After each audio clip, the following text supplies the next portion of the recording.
e quem vai ministrar o primeiro seminário, Os Ideais Franciscanos diante da Psicologia Moderna, possui graduação em Engenharia Elétrica pela Universidade de Brasília, bacharelado em Ciências Biológicas e em Filosofia pela Universidade Estadual de Feira de Santana, mestrado em Engenharia Elétrica pela Universidade de Brasília e doutorado em Saúde Pública pela Universidade de São Paulo. Atualmente é professor pleno da Universidade Estadual de Feira de Santana. Convidamos agora André René Barboni, Os Ideais Franciscanos diante da Psicologia Moderna.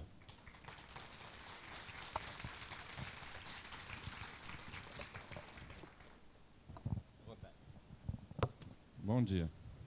Obrigado.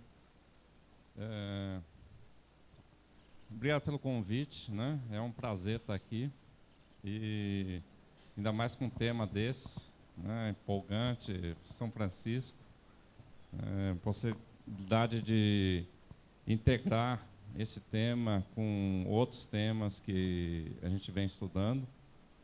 E pode passar? Esse tema, né, foi uma discussão, né, Pietro Baldi, está no Fragmento de Pensamento e Paixão, um livro dele, e foi um ensaio que ele publicou em 1927, né, que ele escreveu em 1927. É a sexta parte do livro, Problemas Espirituais. E na apresentação, o Pietro Baldi já nos diz que já não é mais o momento de dizer o tempo virá, né? O tempo já chegou, né? Que tempo é esse, né? Aquele tempo falado há 2000 anos atrás. Cristo estava preparando o caminho, orientando a gente como permanecer nesse planeta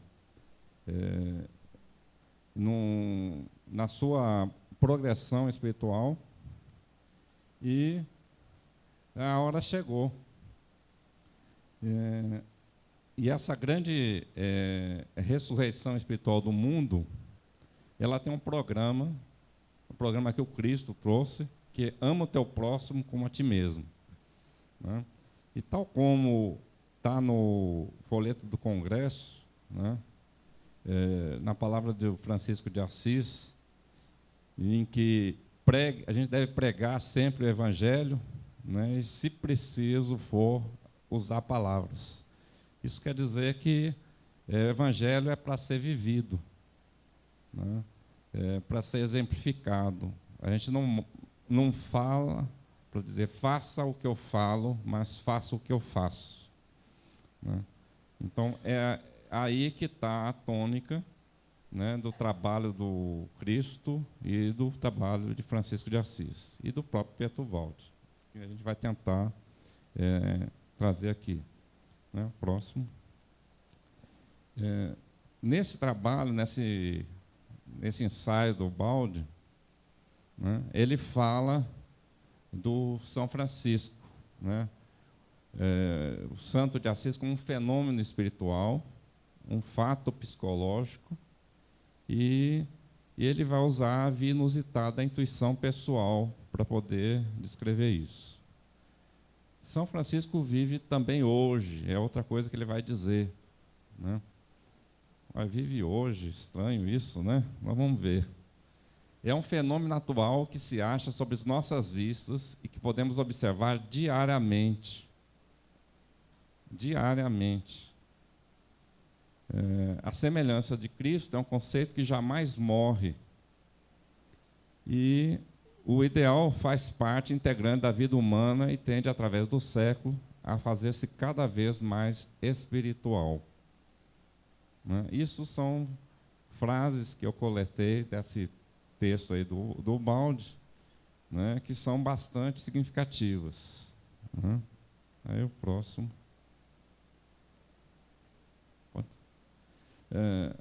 Nós vamos trabalhar aqui, né, importante para entender a nossa discussão aqui, usando essa figura proposta por Pierre Weil, na verdade, ela foi modificada por mim num trabalho que eu fiz de conclusão de curso de filosofia, né, em 2014, foi segundo semestre de 2014, que, na verdade, aconteceu essa defesa em janeiro de 2015.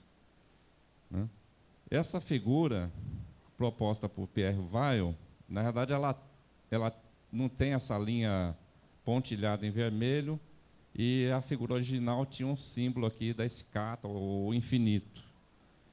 E ele vai dizer que, na obra dele, que esse infinito ele representa o conhecimento, a matriz original de conhecimento, que hoje está fragmentada. E ela é uma figura interessante porque ela relaciona a filosofia, ciência, religião e arte. Né? E ela busca,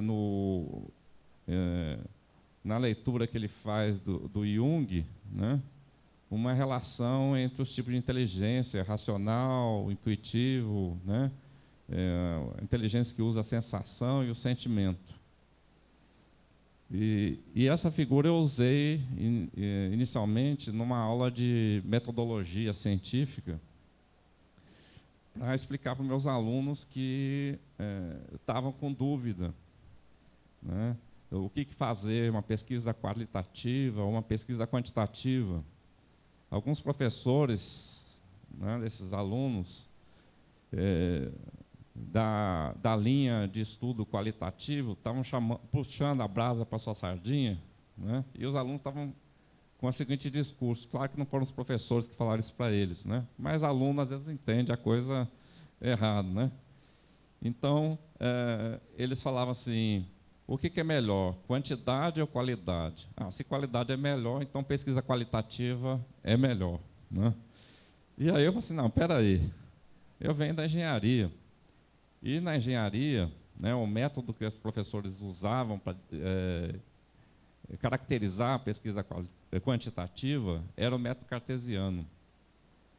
E para a engenharia, nada melhor que um bom método cartesiano, que permite a gente quantificar, medir, né? Se o engenheiro não consegue quantificar as coisas, a ponte cai, a casa cai, né? O prédio não se sustenta. Então, não dá para menosprezar tudo o que os métodos quantitativos trouxeram até hoje. Também não dá para dizer que, se você não pode medir um fenômeno, você não sabe nada sobre ele, né? Então, tem fenômenos que nada melhor do que um bom método qualitativo. Ele vai descrever, vai ajudar a gente a entender, né? E os 3 métodos que eram apresentados para esses alunos eram o positivismo, né, que é o método quantitativo, o fenomenologia, que era um método você estuda o fenômeno e você faz parte do fenômeno, você não tem como sair dele, né? E a dialética. E aí a dialética, no materialismo marxista, né, era apresentado como sendo o método por excelência, né? Altamente tendencioso. Então eu fui mostrar que, não, essa figura aqui, né, mostra que eu pensei na aula de desenho, né, eu gosto de desenhar também, em que você tem um objeto assimétrico que está no centro e os alunos em volta desse objeto tentando desenhar. Poderia ser uma pessoa, né, um modelo. E aí, se você olhar cada desenho, você tem uma visão do objeto, mas você não conhece totalmente o objeto. Então, é preciso considerar todas as visões para você ter uma noção real do que seria aquele objeto. E, ainda assim, essa visão pode ser imperfeita. Então, lá na Grécia Antiga, quando a gente vai buscar a filosofia da ciência, história da filosofia da ciência, sempre reporta a Grécia Antiga, né? Porque foram os gregos que primeiro começaram a encontrar respostas para os fenômenos que não viessem de algum mito, né? Esses gregos que tentavam fazer isso, foram conhecidos depois como filósofos, né?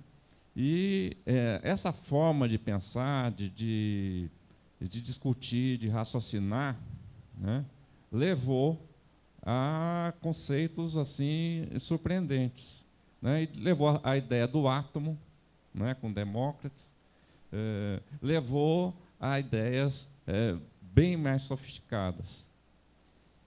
E aí, então, o que eu fui entender depois, vendo essa figura com mais cuidado, é que a filosofia é uma área de conhecimento importante, que os gregos não separavam da ciência, da religião ou da arte. Muito conhecimento importante para os gregos vinha da arte, né? Os poetas, a Ilíada, a Odisseia, fundava a base do pensamento grego, na sociedade grega.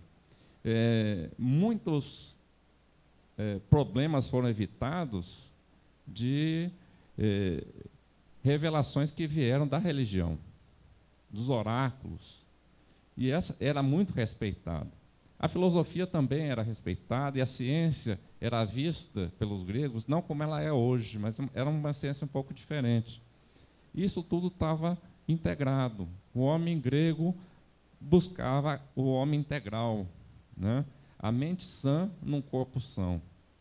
Né? Próximo.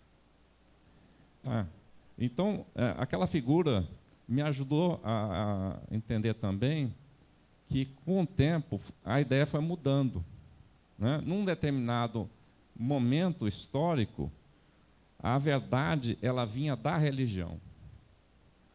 Aquilo que não tivesse no texto sagrado não era considerado verdadeiro, era uma heresia. E essa, inclusive, tinha força, né, de vida e morte. Hoje, né, eu me encontrava, nesse curso de filosofia, me encontrava numa academia materialista, uma visão basicamente materialista. Se você fala de Deus, se você fala de alma, se você fala de espíritos, dentro de uma academia, você está sendo olhado de lado, né? Você não é sério, você, às vezes, chegam a dizer que você ficou maluco, né? E o Baldi, né, ele vai dizer que se o materialismo floriu e a civilização mecânica frutificou, né, e essa mecânica muito se deve também ao Descartes, né, que num momento histórico, René Descartes, ele lança o método científico. E é um momento em que há uma separação entre ciência e religião. Aquela linha tracejada que a gente vê lá naquele quadro, né, ela começa a ser bem demarcada, né, por volta lá de 1600, né, com o Copérnico, né, com Galileu, com Descartes. Então, naquele momento histórico, o homem estava rompendo, né, criando uma separação entre ciência e religião. Eu já cheguei a falar com um colega na universidade, que é evangélico, estudioso da Bíblia, e ele diz assim, não, na universidade, quando eu vou trabalhar com religião, é religião, quando é ciência, eu separo as duas coisas, eu não misturo elas. Né? E eu falei assim, mas como é que você não pode misturar as coisas, né, se elas estão unidas? Né? Isso sempre me incomodou. Então, a leitura de Ubaldi ajuda a fazer essa integração com tranquilidade. Ubaldi é uma pessoa muito interessante, né? É um filósofo italiano que morou e escreveu boa parte da obra dele aqui no Brasil. E se você olhar toda a história da humanidade, eu desafio quem quer que seja a encontrar um único filósofo que tenha uma filosofia mais profunda e abrangente que o Ubaldi. Não existe. Né? Se existir, eu quero conhecer esse filósofo que eu não conheço. Durante todo o curso de filosofia, eu tentei, né, encontrar essa pessoa, eu não achei, e eu sempre procurei trazer textos do Baldi e vi que ele conversa em todas as disciplinas que eu fiz. Eu consegui fazer ensaios, né, mostrando as ideias do Baldi, e o Baldi tem algo que perpassa em toda a sua filosofia, o que caracteriza também que ele tem um sistema filosófico, né? E uma coisa que perpassa toda a filosofia de Baldi, e que a gente vai usar aqui para entender o fenômeno Francisco de Assis, é que existe 3 tipos biológicos, né? 2 deles estão no que eu chamei de referencial egoísta, né? Eu chamo de referencial porque, se eu chamar de paradigma, né, vai ter o pessoal da filosofia, alguns pessoal mais cri-cri, que vai dizer: não, você não pode usar paradigma, porque você está tratando também de religião, você está tratando de arte, de filosofia, e paradigma é só para a ciência, né? Mas então vamos usar o termo referencial. E o referencial para nós é uma ampliação do que é o paradigma. Então, é uma visão de mundo, onde tudo está envolvido. A forma como você pensa, como você expressa, caracteriza essa visão. E aí nós temos 2 referenciais, né? O referencial egoísta, que é onde estão os tipos biológicos forte e astuto. E quem são esses tipos forte e astuto? Quem é que está nesse referencial egoísta? Todos nós, né? E o referencial altruísta, que é o referencial do justo. E quem é o justo? Jesus era justo, né? E quando ele vem para conviver entre nós, o que nós fazemos com ele? Né? Nós crucificamos, né? Assista aquele filme do Mel Gibson, né? E você vai ter uma pequena ideia do que a gente faz com o justo, né? O Sócrates, você pode considerar um justo, né? Foi acusado de perverter a juventude. O que o Sócrates fazia? O Sócrates não era rico, não era bonito, né? Mas era uma pessoa muito curiosa.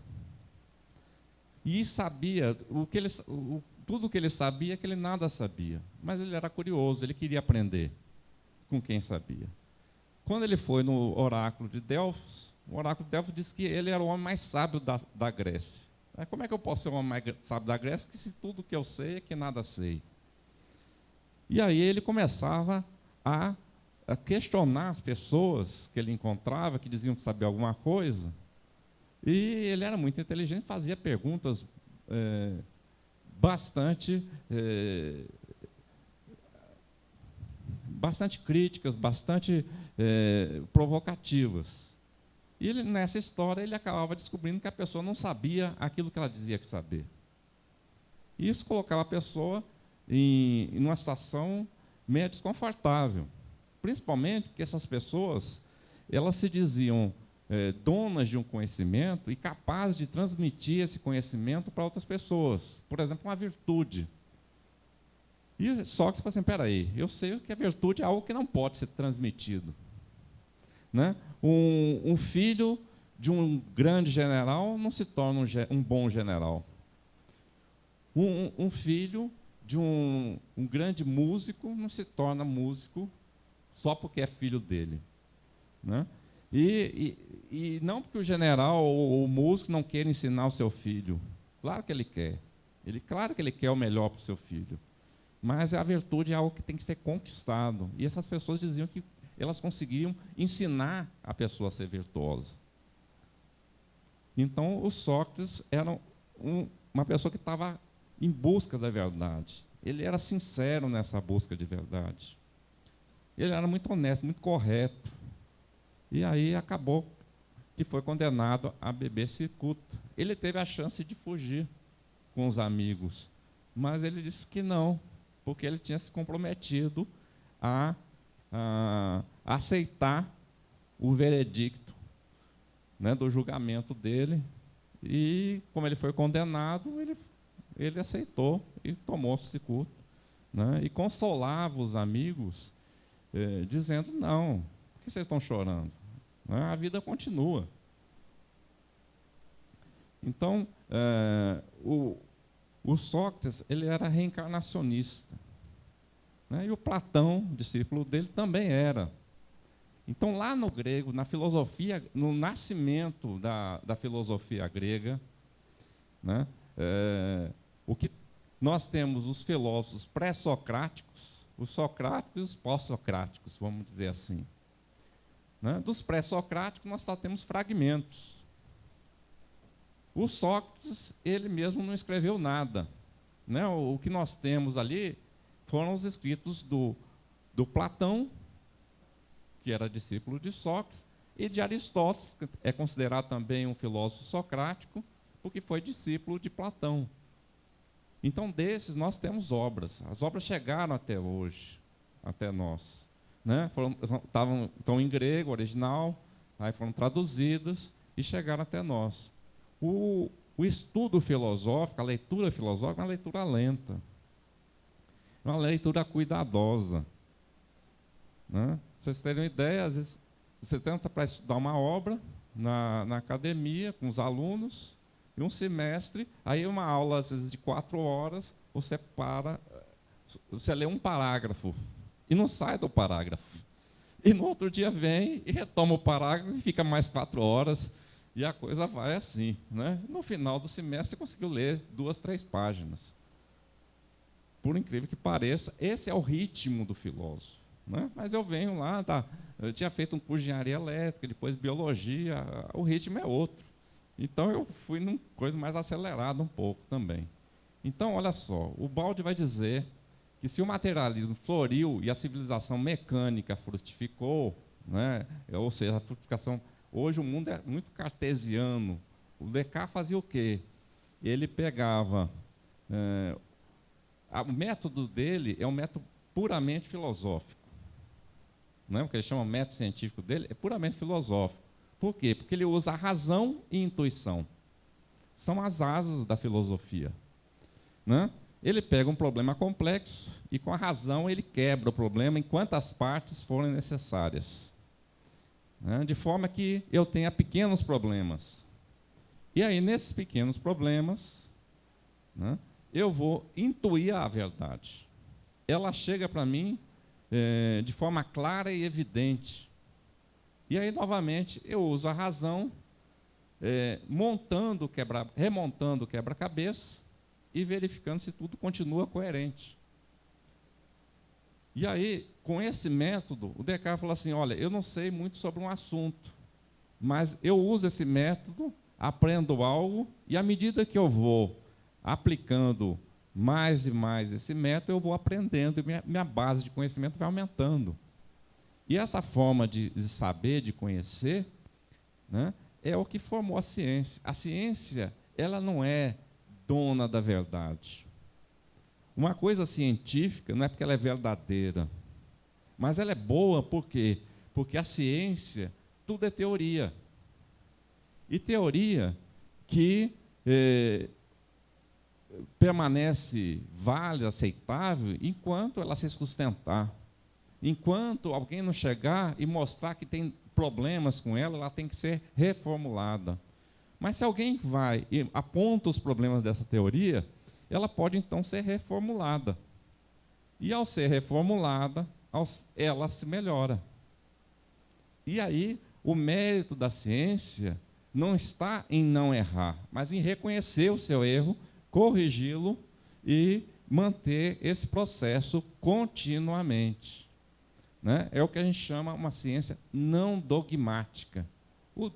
Não é uma coisa dogmática, é que toma algo como verdadeiro e, então, você não pode questionar essa verdade. E aí, no meu trabalho de conclusão de curso, eu vou trabalhar essa questão aí. Né? Mas deixa eu terminar esse pensamento de Ubaldi, e aí nós vamos chegar mais na frente no trabalho. Se o materialismo, então, floriu e a civilização mecânica frutificou, não saciar a nossa alma, que, cheia de fome e de nostalgia, esmola entre as velhas muralhas o perfume de uma fé que parece perdida para sempre. A humanidade tem fome de ideias, está presa pela preocupação econômica e mecânica. A alma individual e coletiva, para viver, tem necessidade dessas inelutáveis aspirações, sem as quais elas não se governam, não caminham e não podem enfrentar confiantes o problema do futuro. Né? Então, o que vai acontecer? Na Idade Média, a verdade era a verdade que a religião trazia. E ai daquele que duvidasse dessa verdade, ai daquele que questionasse essa verdade.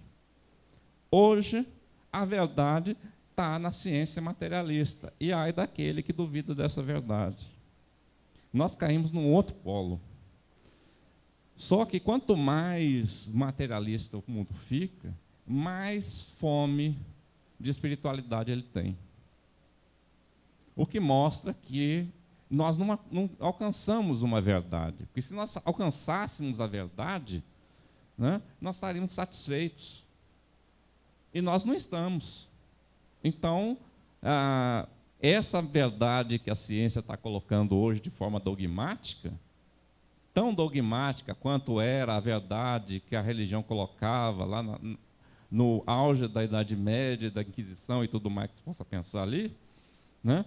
Esse tipo de verdade dogmática, ela não agrada, ela não resolve. E ela contradiz os princípios da própria ciência. E a ciência, ela tem que se manter fluida, flexível. Então, a falha que eu apontei no meu trabalho está em dogmatizar as coisas. Portanto, vocês não tomem nada do que eu estou dizendo como verdade. Tá? Vocês vão refletir sobre o que eu estou dizendo. E vocês vão seguir o seu próprio caminho. Né?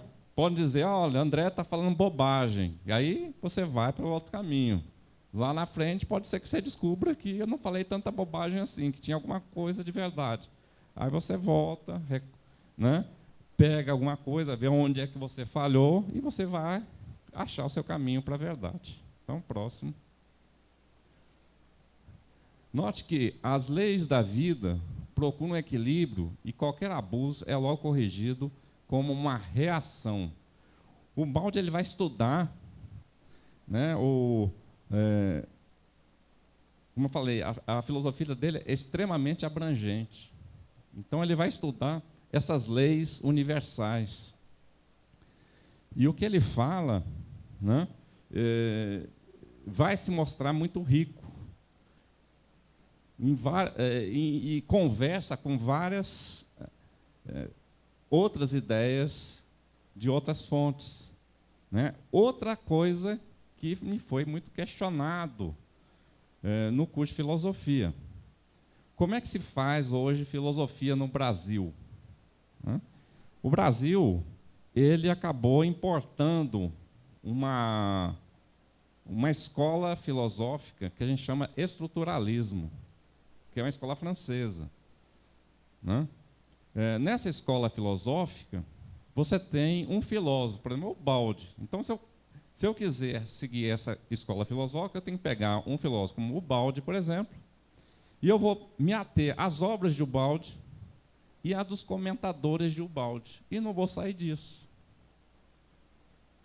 Então, eu não posso pegar uma obra de um outro, vamos supor, de Kant, e querer comparar com Ubaldi, porque isso seria um anacronismo. Isso seria uma verdadeira heresia. Né? E, num determinado momento do meu curso, que eu estava aproximando da fase do final do curso, em fazer um trabalho de conclusão de curso, né? Teve um professor que falou assim, você é um bom aluno, quero que você entre no nosso grupo de estudos, né? A gente trabalha com o Descartes, o Descartes é um filósofo interessante, beleza, vou participar do grupo de estudo. Depois ele queria me orientar, só que ele é dessa linha dura do estruturalismo. E aí, quando eu comecei a dizer que eu queria fazer um trabalho na forma de um diálogo filosófico, o professor começou a surtar. Não, mas, por que eu não posso fazer um trabalho num diálogo filosófico, num curso de filosofia, se os textos mais antigos, os textos que fundamentam a filosofia, praticamente boa parte dos filósofos que fizeram grandes trabalhos em filosofia, fizeram trabalhos na forma de diálogo. Não, mas o diálogo filosófico não se adequa hoje, porque esse método estruturalista, ele tenta copiar também o método científico. E no método científico, você tem que escrever em terceira pessoa, né? Você tem que ter uma redação, né, dentro de uma formatação já pré-definida. E eu queria fazer algo diferente, né? Eu entrei nesse curso de filosofia, depois já ter um doutorado, já ter 2 graduações, ter um mestrado, porque eu queria criar um corpus teóricos em que eu pudesse chegar para o meu aluno, né, de enfermagem, de educação física, né, de psicologia, e dizer para ele, olha, você está indo para o mercado de trabalho, você está na universidade, a universidade está formando aquelas pessoas que vão ser os futuros líderes da nação, as pessoas que vão ocupar os cargos de destaque nessa nação, que vão os cargos estratégicos, né? E você vai chegar nesse mercado de trabalho e você vai ter o convite para ter 3, 4, 5 empregos com sobreposição de carga horária. Olha, não se iluda, não. Você pode ter 2 empregos públicos, você pode ter quantos empregos você quiser, mas quando você sobrepõe 1 segundo, esse 1 segundo que você sobrepôs é roubo. Não tem outra palavra para isso. Não é dizer que não é uma mentira. E aí tem um triângulo maldito, né, que é composto por 3 vértices. Num vértice está a mentira. Se você encontrar a mentira, você pode procurar, ver se você não acha os outros 2 vértices. O segundo vértice é o roubo. Então, sobrepôs carga horária, não estou fazendo nada demais. Mentira. Está roubando sim, né? E aí, se você tem os 2 vértices, pode procurar o terceiro, que ele vai estar lá, que é o assassinato.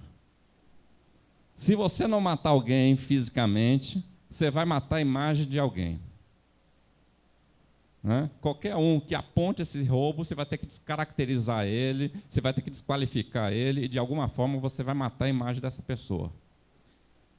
E se você é um profissional de saúde e você sobrepõe carga horária, você está mentindo quando você diz que está cumprindo com o seu papel. Você está roubando a atenção ao seu paciente. As pessoas estão deixando de ter a atenção necessária. Então, a sua ação é não resolutiva. E uma ação não resolutiva em saúde mata. Então, é muito grave. E onde eu precisava de um referencial para poder falar isso para o meu aluno. Eu tinha a leitura de Ubaldo, eu tinha a leitura de Kardec, Rusteng, as obras de André Luiz e tudo, mas eu precisava colocar isso de forma organizada no papel. E eu entrei no curso de filosofia para conseguir construir esse referencial. E o professor queria que eu estudasse uma obra do Descartes, ficasse nela, nos comentadores dela, e fizesse um trabalhinho para concluir meu curso de graduação. E o que se faz com esses alunos de graduação em filosofia? Essa é a conversa. Vai dizer para ele, não, meu filho, o que você quer fazer, faça no mestrado. Aí eu sabia que se eu entrasse nessa, no mestrado eu não ia conseguir fazer. Aí fazia o mestrado na ilusão de que ia conseguir fazer, e eles iam dizer, não, continue a sua linha de pesquisa aí, que você tem vindo tão bem, né? Faça isso no doutorado, que você vai ter independência. Aí no doutorado é que eu não ia ter condição de fazer mesmo, e iam dizer que eu ia fazer isso no pós-doutorado. Bom, eu já tinha graduação, mestrado e doutorado, então o meu pós-doutorado era aquele curso de graduação. E eu falei, se eu, que sou professor universitário, na época era professor titular, não fizer um trabalho desse, quem é que vai fazer? Ninguém vai fazer. Então eu tinha que fazer um trabalho desse. Mas fazer um trabalho desse não é desobedecer. Francisco de Assis, nós estamos aqui falando de Francisco de Assis, e das recomendações de Francisco de Assis não é obediência. Não é? Aí nós vamos ter que entender essa obediência. No que a gente tem que ser obediente e naquilo que a gente tem que ser desobediente, né? Aparentemente desobediente, porque se eu obedeço ao professor, eu estou desobedecendo também, né, aquela força maior, aquilo que me trouxe ao curso de filosofia e que é muito maior do que o interesse lá do professor e do que o professor está mandando. Então eu tinha que desobedecer ele. Né? Mas sendo obediente a algo maior que estava acima dele. Então eu não fui desobediente. Como Francisco de Assis também não foi desobediente quando disse que queria viver o Evangelho. Ele estava fazendo o que o Cristo fez. Né? Mas a igreja, na época dele, como é que era a igreja ali? Você assiste aquele filme Irmão Sol, Irmão Lua, você vai ver a igreja cheia de gente. Lá na frente, os ricos, os nobres, com joias, né, imensas, de ouro, pedras preciosas, né, ostentando a riqueza, sem fé nenhuma. E lá atrás, a população pobre, miserável, com fome, mas você olha nos olhos dela, uma fé vigorosa, né? Tendo que ouvir uma missa em latim, que eles não entendiam, mas eles achavam que ali estava Deus e eles estavam ali ávidos para beber as palavras de Deus. Então Francisco chega ali e fala assim, nós vamos viver o Evangelho. E aí ele ganha todo mundo. Né? A igreja vai se esvaziando e os pobres vão para a igrejinha lá de Francisco. Né? Então, próximo. Então, a busca da fé, a misteriosa alma distante do Santo de Assis, pedimos, sobretudo, o segredo da sua paz, que há muito não possuímos, porque nós estamos nesse mundo materialista, vivendo os prazeres. Né? A figura de São Francisco, assim, concebida, não no limitado fundo histórico do seu século, mas no fundo apocalíptico da história da humanidade, é de uma grandiosidade imponente. Né? E ainda a gente tem o seguinte, quem foi que escreveu o Apocalipse? Né? João lá, né? Que está agora reencarnado como Francisco de Assis, na Itália. Né? É esse trabalho que ele tem que ser coerente com ele. E é esse caminho que ele vai trazer para nós aqui. Né? Próximo. Então, aqui, né, eu refiz o slide lá, né, eu tenho a linha de tempo das obras lá de autores que eu citei no meu trabalho de graduação. Olha, um trabalho de graduação, conclusão de curso, é um trabalho que você espera tenha em torno de 40, 50 páginas, 60, 80 se muito. Né? O meu tinha 361 páginas. Né? Aluno de graduação, você tem que ficar mandando ler. Leia mais. Aí ele lê uns 10 trabalhos, com muito custo, com um professor botando ele para ler. O meu tinha 135 obras. Né? Que no papel, né, só uma das obras era os 4 evangélicos que dá 2.000 páginas. Né? E eu li completo ali. Né? Eu levei anos lendo. Né? De vídeo, tinha mais de 12 horas de vídeos sendo referenciados ali.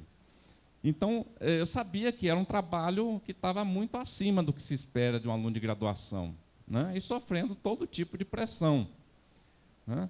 Então, no meu trabalho, eu montei uma linha do tempo, que pega coisas que estão sendo ditas lá na Cabalá, né? Que passa por Sócrates, Platão e Aristóteles, né? Aqui, Jesus, mais na frente, Kardec, o Balde e o Barbone vai estar aqui no final, falando as besteiras dele. Né? Tentando fazer esse trabalho síntese, que é outra coisa que não se espera que um aluno de graduação faça. Então, o que aconteceu? O meu professor, orientador original, queria trabalhar com DK, mas não estava me dando liberdade. Aí eu travei e fiquei uns 3 meses, eu estava produzindo, e fiquei uns 3 meses sem conseguir produzir nada. Aí tive aula com outro professor que não acredita em Deus, é materialista, trabalha com lógica, né? Mas eu tinha um bom relacionamento com ele, e ele estava dando uma aula em que estava justamente sendo irônico e criticando forma de fazer filosofia que não fosse do modo estruturalista, né? E ele foi jocoso, inclusive, e falou assim: olha, eu aceito orientar os alunos que vêm me procuram. Inclusive, tinha um aluno que queria fazer um trabalho monográfico sem usar verbo. Sem usar verbo, ele aceitou orientar o aluno, né? Aí o aluno foi começar a escrever, assim, isso aqui tem verbo. Tem verbo. E aí começou, né? Aí eu peguei e falei assim: quer saber uma coisa? Eu lembrei de um poema concretista, que é assim, negócio, ócio, sil, né? Epitáfio para um negociante. Não tem verbo. Aí eu escrevi um texto de uma página sem verbo, né? Em que falava justamente, se eu consigo escrever uma página sem verbo, então eu posso escrever, né? Numa caminhada de 1000 passos, é para dar o primeiro, está feita a primeira página, eu posso dar as outras 1000, né? E aí, no desafio, tinha um professor da USP, dessa linha bem estruturalista, que ele escreve um artigo de reflexão em que ele acha que eles foram longe demais, né? Essa linha da USP estruturalista, foi a USP que começou, né? Ela que importou isso. E ele diz nesse artigo, talvez não seria o caso de estimular mais os alunos a pensar, né? A trabalhar temas, fazer ensaios, usar, relacionar diferentes autores, né? E na esperança de talvez um dia que surgisse uma síntese que fosse digna de nota, né? Aí o meu professor disse que isso aí era uma ironia, né? E eu peguei esse artigo e usei ele para fundamentar, né, essa ideia da gente quebrar com o estruturalismo. E existe um texto de Kant que fala sobre o que é o iluminismo. E o Kant tem um termo que ele usa no latim, que é sapere aude, ousar saber, né? Nesse texto, é um texto curto, está na internet, é fácil de achar, né? Ele diz que para você fazer filosofia, você tem que sair da sua menoridade, tem que conquistar a sua maioridade, né? Ser capaz de pensar por si mesmo. E é exatamente isso que a gente vê. Nenhum filósofo, que se diz filósofo, seguiu o método estruturalista. Porque se você seguir o método estruturalista, você não cresce, as ideias não saem. E o sistema de um filósofo jamais vai conversar com o de outro. E o que a gente vê, os filósofos são pensadores que eles pegam ideias de um e vão dando tratos à bola, e daqui a pouco eles estão com ideia nova. Então, eu acho assim, se a ciência pode fazer isso, e ela faz, você tem uma filosofia, você tem uma teoria, e aí essa teoria é publicada, né, é dada divulgação para essa teoria, para que as pessoas possam olhar essa teoria, encontrar as falhas nessa teoria, né, poder melhorar essa teoria. E assim que a ciência avança, por que a filosofia não pode ser a mesma coisa? E se a filosofia pode ser assim, por que a arte não pode? E se a arte pode, por que a religião não pode? E aí, usando lógica, né, eu também faço as minhas críticas, né, nas coisas ali. Como é que um conceito, aqui na origem do judaísmo, que trabalha o quê? A ideia de sair de um referencial egoísta para um referencial altruísta. Isso está lá. Uma ideia de queda, que está lá. Né? Uma ideia de construção do homem, do homem, evolução do homem, baseada na reencarnação. Olha, o judaísmo está na base do cristianismo, e aí entenda também, toda a linha católica, a linha evangélica está aí. Vai buscar aí, do judaísmo também. Então, se a reencarnação está aqui, se na filosofia, com Sócrates e Platão, a gente tem reencarnação, por que a gente chega aqui a um mundo sem reencarnação? De 300 anos depois de Cristo, a igreja abandona esse conceito, não retoma mais? Né? E esse conceito só vai ser retomado aqui no Ocidente com Kardec. E aí a questão é, das crises de fé, como pode uma igreja monoteísta, não reencarnacionista, você ter um Deus que é Deus poderoso, sábio, justo e bom? Não tem como. Se é monoteísmo, então só tem um Deus. Se esse Deus é maior que tudo, se ele é verdadeiramente justo, se ele é verdadeiramente bom, e não existe reencarnação, não tem como ele existir. Isso é uma utopia, é uma coisa que não se sustenta logicamente. Porque no mundo, inegavelmente, há pessoas que nascem com condições totalmente diferentes. Então, como é que uma pessoa pode nascer com o corpo perfeito e a outra toda entrevada? E Deus é bom. Como é que uma pessoa pode nascer num lar amoroso, saudável, equilibrado, e outra num ambiente totalmente desfavorável? E Deus é bom. Como é que pode uma pessoa, durante 100 anos, vamos pôr uma vida de 100 anos, fazendo maldade, ser castigado o resto da vida, da eternidade? O que são 100 anos perante a eternidade? Você diria que um pai, que um dia um filho fala assim, eu não gosto de você, eu te odeio, bota o filho o resto da vida de castigo, esse é um pai bom?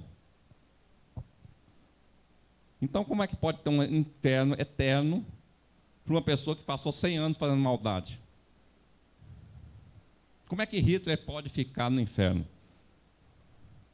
Se você tem reencarnação, um dia Hitler vai para o céu. Pode levar 1000 encarnações aprendendo, sofrendo, tudo mais, e está crescendo, mas um dia ele vai estar lá no céu. Então a reencarnação é um conceito fundamental e que a igreja jogou fora.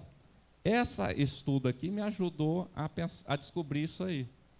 Em que fase da história isso acontece? E para entender isso, eu preciso recorrer ao balde.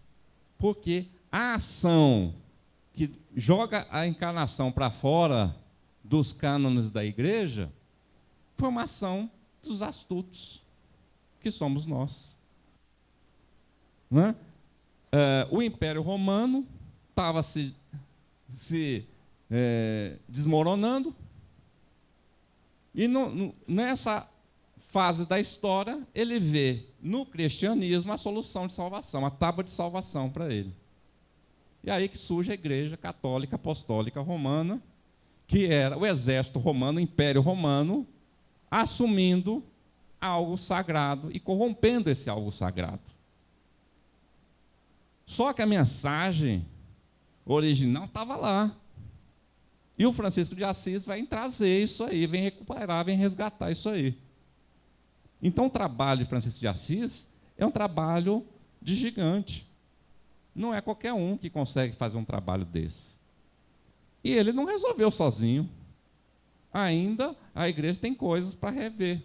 Então, se a igreja se tornar não dogmática, ela vai rever a reencarnação e vai ver que não tem porquê deixar de assumir esse conceito como correto. Porque ele explica, ele explica a função da dor, ele explica a situação que a gente está aqui, mas ele não é conformista. Você tem o seu débito no passado, então você tem que aceitar ser meu empregado, aceitar um governo brasileiro corrupto, e assim vai por 500 anos. O Brasil não precisa continuar mais 500 anos corrupto. Isso pode ser mudado. Né? O momento atual que a gente está vivendo é um momento preocupante. Tem situações ali, não vou defender nenhum lado nem outro, né? Mas tem coisas, tanto um lado quanto o outro, estão dizendo coisas que são importantes também serem levadas em consideração. Né? O próximo. Então, aqui, eu ampliei aquela figura. Então, você tem lá Cabalá, Sócrates, Platão, Sun Tzu, Jesus Cristo aqui. O Agostinho de Hipona, né? O bispo de Hipona, nesse momento que a igreja, que o Império Romano, né, toma conta da Igreja Católica, né, do cristianismo, precisava fazer a união das questões de razão e fé. Né? E o Santo Agostinho vai ser um dos gigantes que vai construir os pilares da igreja nesse momento. E a ciência que tinha na época, que era a filosofia, que ele vai usar, que ele vai ter como referência, é o trabalho de Platão. São as obras de Platão. E aí o Platão era reencarnacionista, mas o Santo Agostinho lá vai tirar a reencarnação. Olha, o Platão era reencarnacionista e era importante. Quer dizer, o que é que explica, como é que a gente aprende, como é que se dá o conhecimento? Pela memória, pela lembrança, por recordação de algo que nós vimos no mundo das ideias. Esse mundo das ideias você pode até traduzir para um mundo espiritual. Né? E o Santo Agostinho vai usar a graça para explicar isso. Nós aprendemos por graça divina. E aí a encarnação cai no esquecimento. Cai no esquecimento nada. Esse período que entra aqui é um período de altas discussões lá na igreja. Fundo teológica, filosófica, muito rico. Né? Mas é um problema porque a filosofia que estava usando como base é a de Sócrates e Platão, que é reencarnacionista. Né?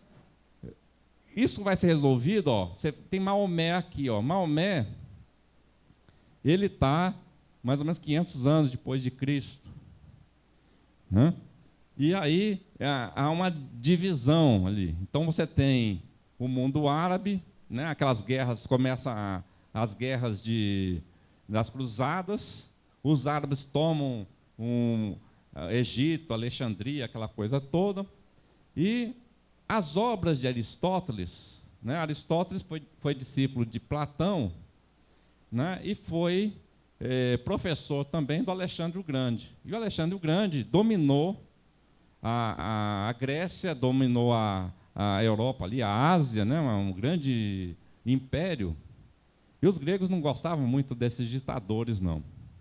Então, enquanto o Alexandre estava vivo e protegia lá Aristóteles e levava nessas conquistas o conhecimento grego, né, a forma grega de viver, né, ele levava também as obras de Aristóteles. Criava bibliotecas, fundava cidades com o nome de Alexandria, né, tem várias cidades com o nome de Alexandria. Fundou a biblioteca, a grande biblioteca lá de Alexandria. E quando ele morreu, Alexandre morreu com jovem, 33 anos, né, acho por aí, Aristóteles fugiu lá de Atena com medo de sofrer o mesmo destino de Sócrates. E aí não é de estranhar que as obras dele sumiram. Então o mundo não teve acesso às obras de Aristóteles, até que, por volta do ano 1000, né, os árabes trazem a obra de Aristóteles e Tomás de Aquino toma conhecimento da obra de Aristóteles. Então, agora, Tomás de Aquino vai usar a obra de Aristóteles, que foi discípulo lá de Platão, né, mas que trata o conhecimento sem usar a reencarnação. Então, agora a igreja fica livre de vez do conceito de reencarnação. E vai seguir aqui na história. O próximo. Né? Nesse outro lado aqui, ó, vai acontecendo. Chega aqui, nessa época aqui, ó, nós temos Charles Darwin, né, 1800 e pouco, o Beagle lá, aquela viagem chegou até a Bahia, aqui o Brasil, né, vem com a teoria da evolução. Né? A teoria da evolução, ela é conhecida com a teoria de Darwin e Wallace. O Wallace estudava os fenômenos espíritas. Nessa mesma época, você tem... Melhor, desculpa. Isso aqui está mais para frente. Esse ponto aqui, ó, é o ponto em que você tem Tomás de Aquino, de um lado, trazendo as obras de Aristóteles, e do outro, nessa mesma época, você tem um movimento na Espanha de recuperação dos estudos da Cabalá, que é reencarnacionista. Então, vocês vão ver que há um equilíbrio na lei. Quando você tem um movimento num sentido, você tem um movimento também equivalente num sentido oposto. Né? Então, você tem várias discussões aqui, você tem Descartes, o Leibniz, né? Depois aqui o Kant. Tudo isso aqui vai construindo por esse lado, você tem Maquiavel, Hobbes, Locke, Hume, né? Que vai construindo a possibilidade, de cada vez mais, de você partir para um conhecimento mais materialista e se liberar cada vez mais dessa igreja que tem um Deus que, logicamente, ele não está se sustentando, que está sendo defendido. E como essa igreja vem lá do Império Romano, o romano não estava nem preocupado, nem um pouco preocupado em ser coerente. Então, a palavra de Deus era uma e a ação do próprio clero era outra, totalmente incoerente com o que se praticava. Mas isso é o quê? É do homem que é astuto e do homem que é forte, que está num referencial egoísta. Então, por trás de todos os dramas, todos os crimes, todas as misérias da humanidade, está o egoísmo.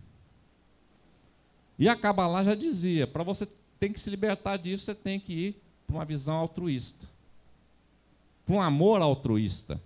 O amor egoísta, ele tem ciúmes, ele prende, ele mata.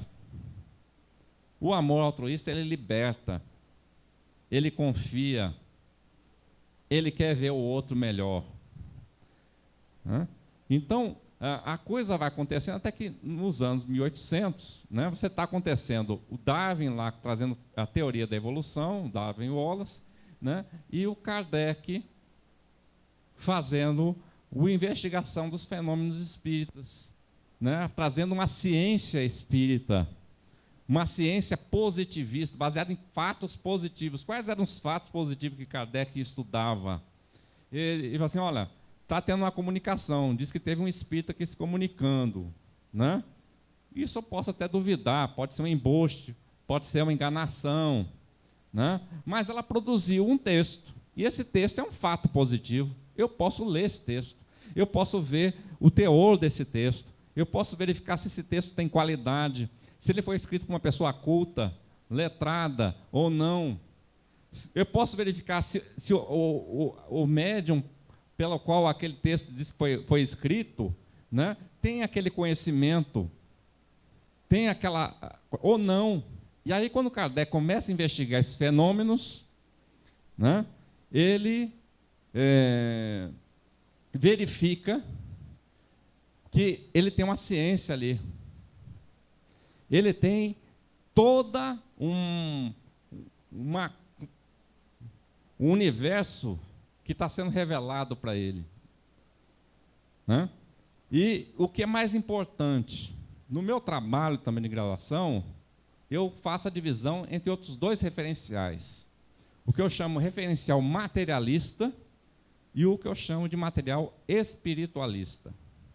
O referencial materialista, é o monismo da matéria, como eu aprendi agora lendo Amit Goswami. A matéria é que é constante, é permanente. Na natureza nada se cria, nada se perde, tudo se transforma. Como diz Laplace lá para Napoleão, eu não precisei de Deus, dessa hipótese de Deus, para escrever meu trabalho, né, para explicar o mundo, o universo das coisas. Então, para os materialistas, digamos, esse princípio inteligente que todos nós temos, que o materialismo reconhece, ele é um epifenômeno da matéria, né? O que é isso? São as reações químicas que acontecem lá no nosso cérebro, aquelas sinapses, né? Aquelas reações que acontecem lá entre os neurônios, que faz com que eu esteja aqui pensando, articulando essas palavras e me comunicando com vocês. A partir do momento que essa matéria se desorganiza e morre também esse princípio inteligente. Então, esse é o referencial materialista. O referencial espiritualista diz o quê? Não. Existe esse princípio inteligente, mas ele é independente dessa matéria aqui, ó, desse corpo físico aqui. Esse corpo físico morre, mas esse princípio inteligente continua, ele sobrevive à morte desse corpo.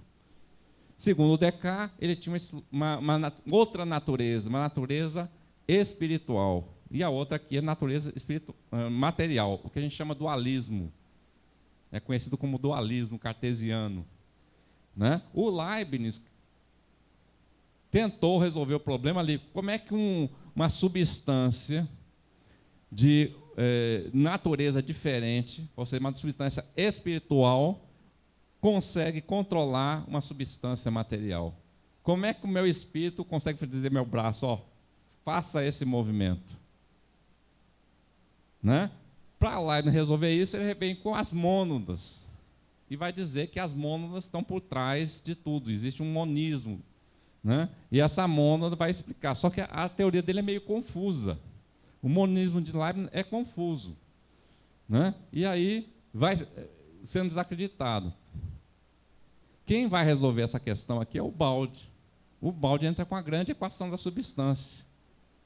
Então, matéria, energia e o espírito, você pode até, numa terminal, traduzir talvez com consciência, né, dependendo de como é que você usa esse conceito, né, são formas de manifestação da mesma substância. Então não tem mais o problema lá que o Descartes teve que enfrentar e não conseguia resolver com o dualismo dele, né? E aí o que o Amit Goswami está dizendo agora é que a consciência, o universo autoconsciente, a consciência é que é a base do fenômeno. A matéria é um epifenômeno da consciência. Aí o Crispim aqui, eu cito o Crispim aqui, porque o Crispim tem um universo vagalume, né? Porque quando eu fui estudar os paradoxos de Zenon, eu descobri que o espaço é quântico. Isso todo mundo já sabe lá. Você tem átomos, né? O próprio Demócrito já trazia essa ideia. Mas o que me surpreendeu na minha investigação é que eu descobri também que o tempo é quântico. Então, se o tempo é quântico, para você resolver os paradoxos, você tem que ter o espaço e o tempo quânticos. Ou seja, existe um ΔT mínimo e um ΔS mínimo, né, na linguagem da física, né? E aí, o que acontece entre um momento do clock, desse computador aqui, desse holograma nosso aqui, e o outro, né? É o momento que a gente vai para o sistema, né? A gente acessa o sistema. Isso é espetacular, né? E isso é novo, essa ideia merece ser investigada, entendeu? É ideia para prêmio Nobel, né? Nobel para o Crispim ali, que sacou isso aí, né?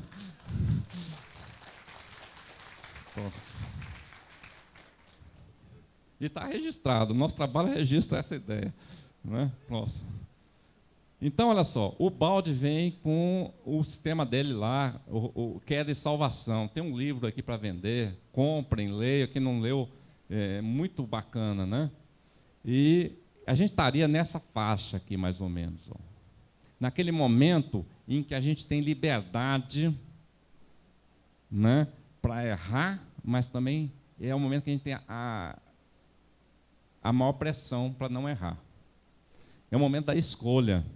Né? Ou a gente continua nos esquemas da prova e expiação, vai para o chupão, né?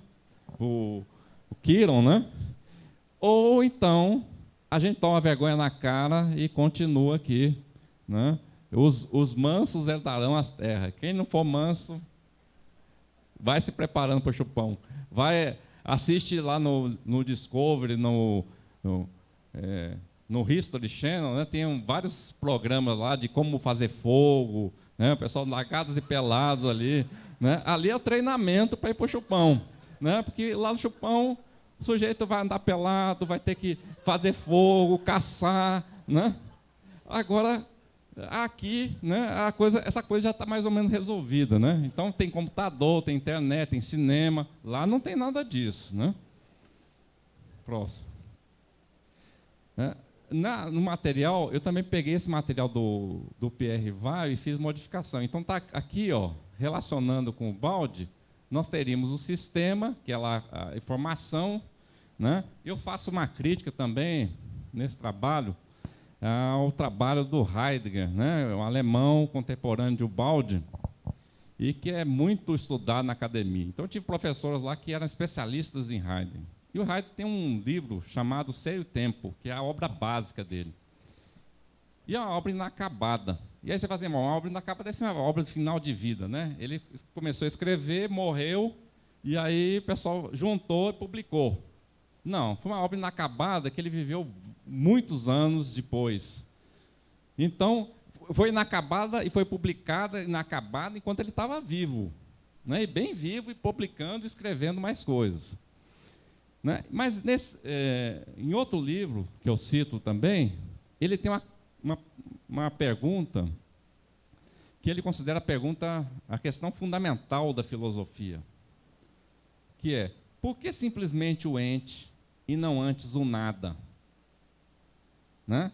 Hoje eu comecei a ler um livro lá sobre por que esse mundo existe, né?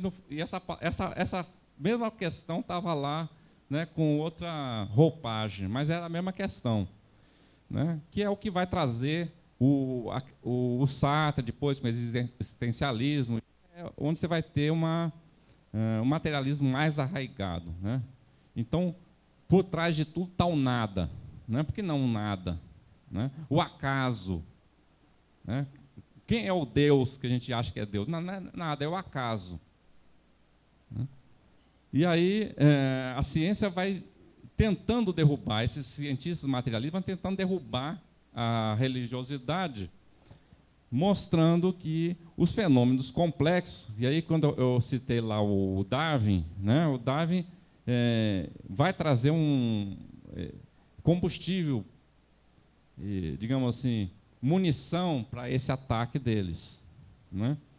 Porque agora eu consigo entender como é que um organismo complexo surge a partir de organismos mais simples e das leis da natureza, ali, de adaptação, né, de competição.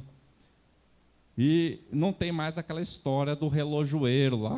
Se você está andando na praia e encontra uma pedra, né, você fala assim, tudo bem, essa pedra pode estar aqui, né, ou ter vindo aqui. Mas se você encontra um relógio, você vai perguntar quem foi o cara que fez o relógio. Esse é um argumento forte, né? Em prol da existência de um criador inteligente, de um Deus.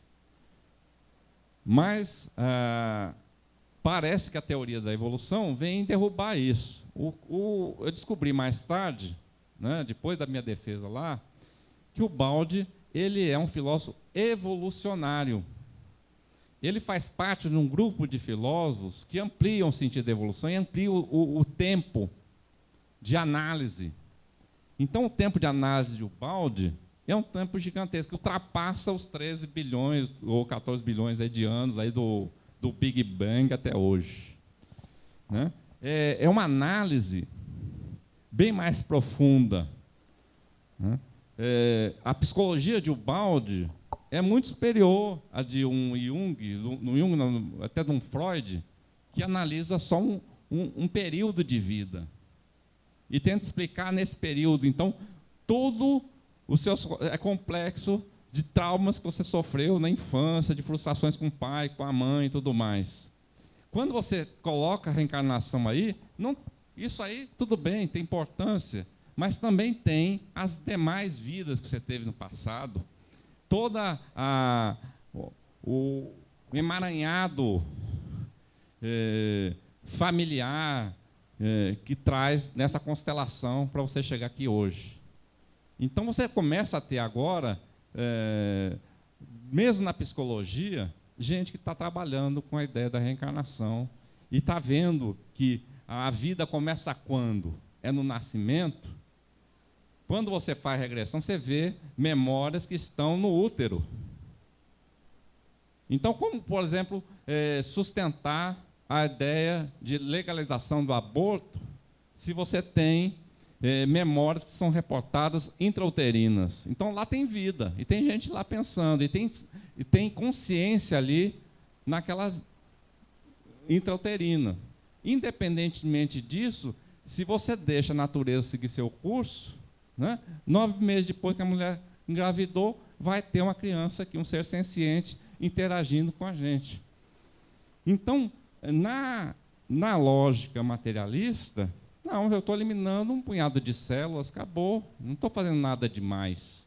Mas até nessa lógica materialista, eu estudei lá, tem um dos autores, Daniel Dennett, que é altamente favorável à ideia de que essa inteligência é um epifenômeno, né? A consciência é um epifenômeno, ele não sabe explicar como é que ela surge, em que momento ela surge, como é que ela surge, mas ele tem certeza que é um epifenômeno da matéria, né? Ele tem argumentos que defendem pró-vida e contra a legalização do aborto.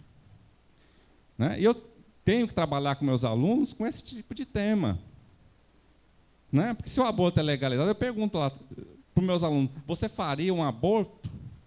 E tem alunos que falam, não, de jeito nenhum. E tem outros que falam, faria, normalmente. Né? Apesar de eu ter explicado o balde, ter explicado tudo ali, ainda falo, não, faria normalmente. Se for legalizado, eu faria. Né? Eu tive num congresso espírita lá em Salvador, tinha 3.000 espíritas, e todo mundo lá estava escutando para ver o que eu tinha para falar, se o espiritismo era a favor ou contra o aborto. Se eu estava trazendo ali. Não tem como o espírita ser a favor do aborto. Ah, mas é as condições da legalização. A legalização é outra coisa. Não, não é outra coisa. Se você é contra o aborto, você não pode ser a favor da legalização. Você tem que ser a favor de ações que vão dar a condição da pessoa não abortar.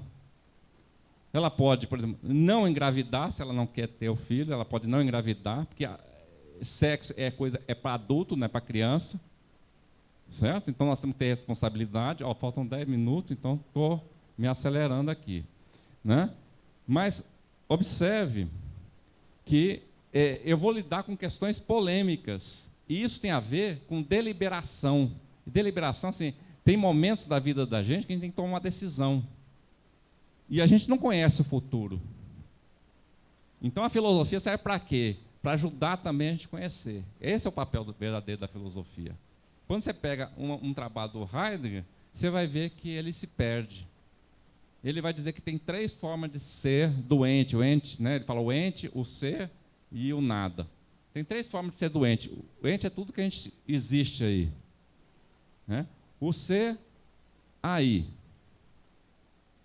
Né? Os objetos. O ser, não, o ser simplesmente dado. O ser a mão. Você simplesmente dá objeto. Ser a mãe e o ser aí, o Dasein, que é seria o homem. Né? Depois eu descobri para Heidegger não é todo homem. Quando ele fala Dasein, não é todo homem. É só algum homem lá que mora lá na Alemanha, né? Que tem olho azul, loiro. Né? A gente aqui não se enquadraria bem nisso. E aí o furo que existe na teoria do Heidegger é onde é que fica os seres vivos não humanos do universo. Esse é o tamanho do furo da filosofia do Heidegger, que não dá conta. Porque ele quer ver o rio fluir, ele quer fazer um piquenique na beira do rio, ele se coloca contra represar o rio. Né? Mas se a coisa é um objeto, eu posso usar. Eu posso pegar uma bactéria e transformar numa arma biológica. Está justificado. Né? Mas se a filosofia deles fosse como a de Ubaldi, em que tudo está interligado, né? Tudo está interligado, se eu mexo aqui, eu vou mexer no restante. Né? O Francisco de Assis via, Irmão Sol, ele é o patrono da ecologia, né? Próximo. E ele trabalha com pobreza, castidade e obediência. Esses votos de pobreza, castidade e obediência, né? O próximo, parece contrariar a lei de Linus. Linus aqui é o Linus Torvalds, que inventou o Linux. Né? Ele fez uma palestra e ele fala que 3 coisas que dão sentido à vida e são fatores de motivação para o progresso da humanidade e a evolução das sociedades como um todo. A sobrevivência, o lugar que se ocupa na ordem social e a diversão. Então, a gente vive e morre por essas 3 coisas. Então, a indústria, tudo que se refere à sobrevivência, é uma indústria lucrativa. Indústria que coloca a gente, muda o nosso papel social. Então, a educação é bom, porque a educação, a universidade lá, você ganha um título, né? Esse título você tem um status social, né? Melhora o status social, você vai melhorar a sua condição de renda e tudo mais.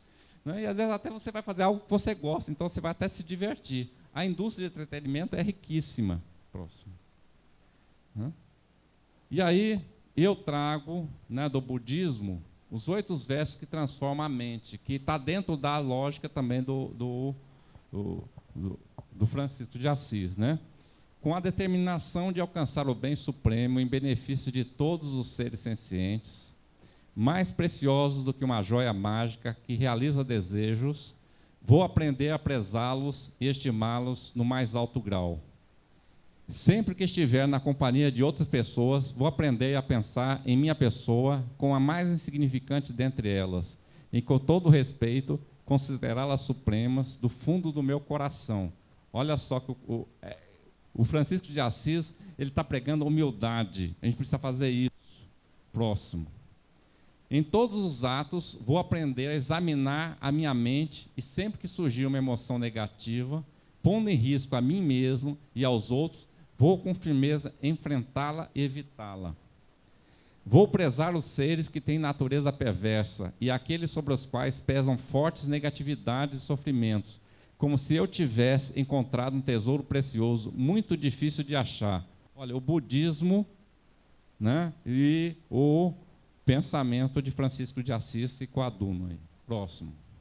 Quando os outros, por inveja, maltratarem a minha pessoa ou a insultarem, caluniarem, vou aprender a aceitar a derrota e a eles oferecer a vitória. Quando alguém a quem ajudei com grande esperança magoar ou ferir minha pessoa, mesmo sem motivo, vou aprender a ver essa outra pessoa como um excelente guia espiritual.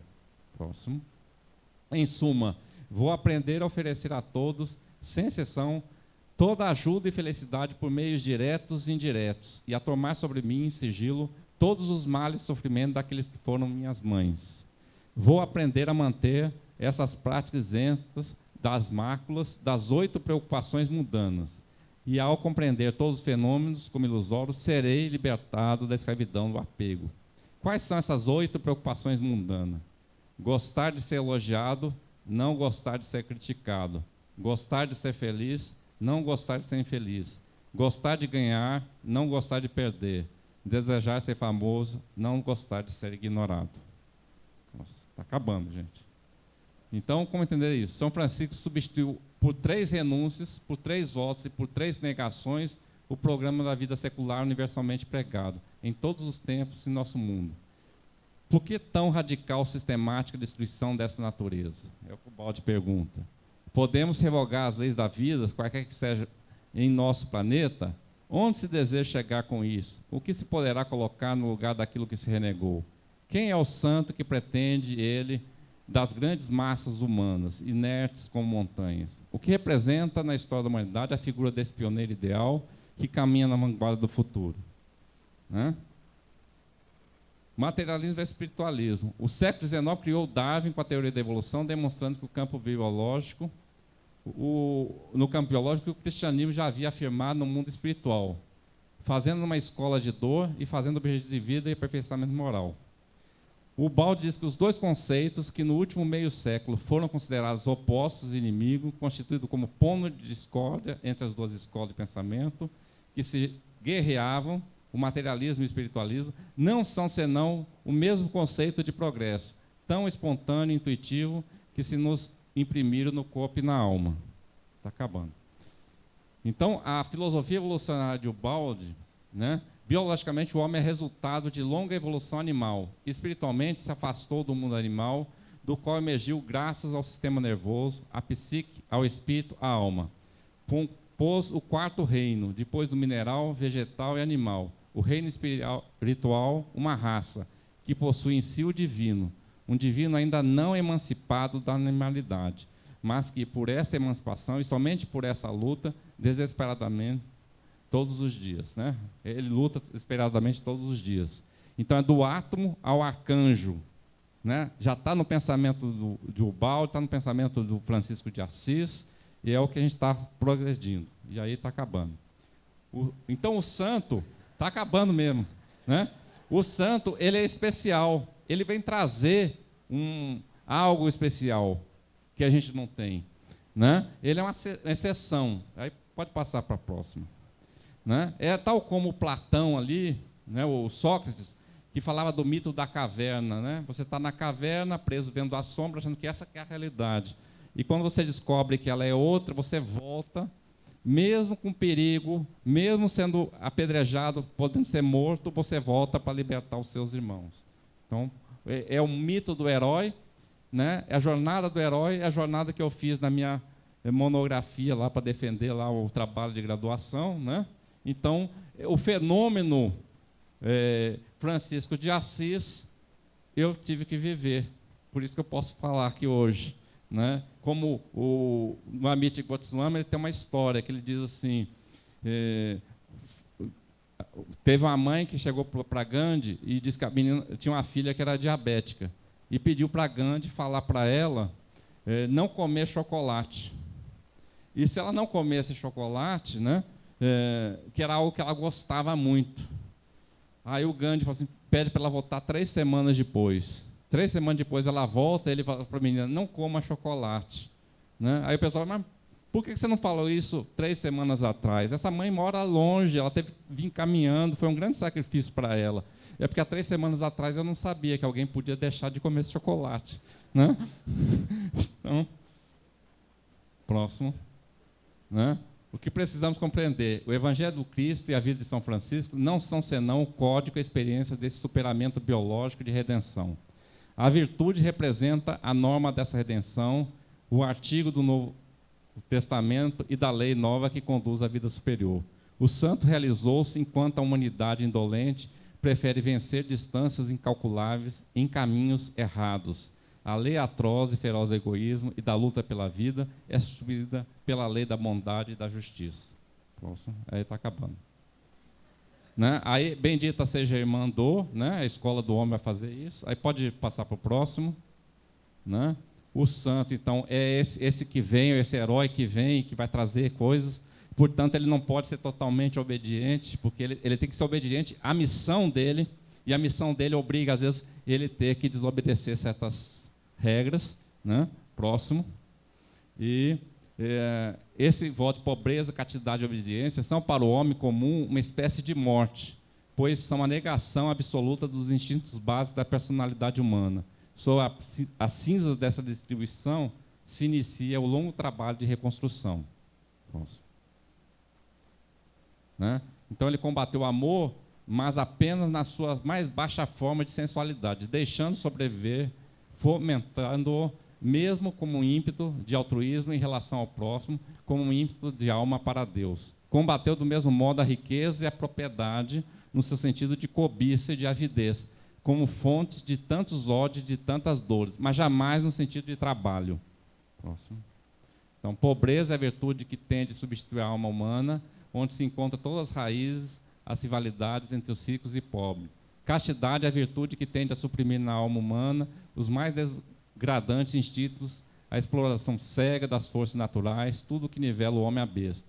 Obediência, no mais amplo sentido, é a humildade e a virtude que suprime a exagerada consciência e expansão do eu, o qual propende a lutar sem escolha do meio contra a expansão da personalidade do próximo. Eis o grande mérito das virtudes franciscanas na coletividade. Todas elas tendem ao mesmo fim, a formação da mais harmoniosa evolução estrutural social. Aqui, por fim, eu trago Bert Hellinger, que eu tenho que explicar para vocês por que a Alemanha ganhou a Copa. Né? No próximo. O final foi a Alemanha e a Argentina. 2 papas, né? Um alemão e um argentino, um Bento, abençoado por Deus, o outro Francisco, mais jovem, tendo que ser obediente, então tinha que deixar o alemão feliz. Né? Próximo. Se vocês lerem lá o que estava sendo... a forma como a secessão da Alemanha chegou no Brasil, se organizou e tudo mais, vocês veem que eles fizeram uma constelação e pediram como se autorização para poder levar a Copa. E foram bem-sucedidos. Né? O próximo. Então, a vitória alemã, ela teve todo esse processo assim, lindo que a gente viu. Né? E o próximo. E aí eu retomo o quadro de fragmentação do conhecimento, né? Tirando aquela linha divisória, convidando a todos a buscar o homem integral. E aí eu complementei esse quadro com a última leitura que eu fiz da obra do Amit Goswami, dizendo que na filosofia a gente está desenvolvendo a criatividade interior. Na arte, a criatividade exterior. A religião ela faz uma criatividade fundamental e a ciência é uma criatividade situacional. Por isso que a gente não pode fragmentar e escolher só uma coisa. E por isso que a reencarnação é tão boa, porque ela ajuda a gente, possibilita a gente construir tudo isso. E aí, os 2 últimos slides. Né? Aí eu me deparei com a obra, né, com cinematográfica, na verdade um documentário, sobre o empreendedorismo social. Chama um filme chamado Quem se Importa? Procurem na internet, vocês vão achar facilmente no YouTube. E ela conta a história desses 18 empreendedores sociais. Esse último aqui ganhou um prêmio Nobel da Paz. Né? Esse aqui é um monge budista na Tanzânia, que ele, como budista, né, essa questão, preocupação com os animais, a utilidade dele, ele usa ratos para detectar tuberculose e minas terrestres. Então, ele mostra que o rastro pode ser útil. E aí, o último slide, né, pedindo para vocês, a formiguinha, né, o trabalho de formiguinha do nosso símbolo laboratório.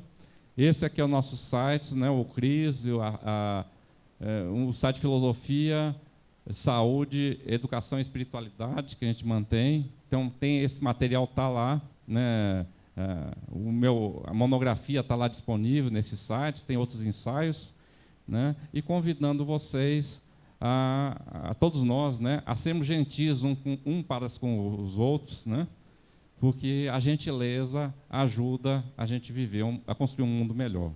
Muito obrigado. E, por fim, só uma coisa. Lembrando que o trabalho que Crispim faz aqui é um trabalho de empreendedorismo social. Vocês vejam o filme, vocês vão ver que é isso mesmo. E é o que eu tento fazer lá na universidade, no meu papel de professor. Obrigado a todos. Desculpe, ó.